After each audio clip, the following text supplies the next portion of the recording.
તો જેના ઉપર ફોન આવે એ ફોનના નંબર રાખજો અને મીડિયાના માધ્યમથી હું પોલીસ વાળાને કહેવા માંગુ છું કે તમારું કામ કાયદો અને વ્યવસ્થા જાળવાનું છે, નિષ્પક્ષે ચૂંટણી કરાવવાનું છે।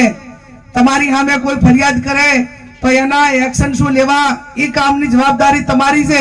કોઈ કોંગ્રેસના આગેવાનોના ફોન લઈ અને તમારે એનું કલેક્શન કરવાની જરૂર નથી અને ધાક ધમકી આપવાની જરૂર નથી।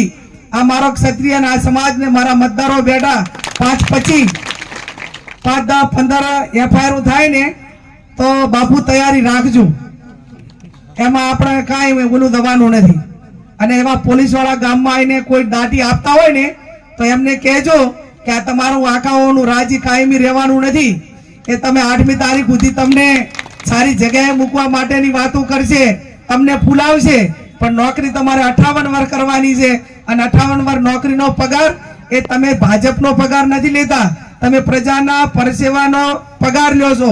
તમને લોકોના પૈસા જે ટેક્સના પૈસા છે એનો પગાર મળે છે। એટલે આટલી બાબત ધ્યાનમાં રાખીને મહેરબાની કરજો। અને મેં કીધું એમ કે અમે ગાંધી વિચારધારા વાળા કાયદો વ્યવસ્થાને માનીએ છીએ, બધાને સન્માન આપીએ છીએ, પણ છતાં તમે કાયદાને ઓવરટેક કરીને, નિયમોને ઓવરટેક કરીને ક્યાંક ને ક્યાંક કોઈને દબાવવા માટેના પ્રયત્નો કરશો તો પછી તમે જેવા છો એવા અમને થવામાં વાર લાગશે નહીં। એટલી વાત કહીને આપ સૌનો આભાર। જય હિન્દ, જય ભારત।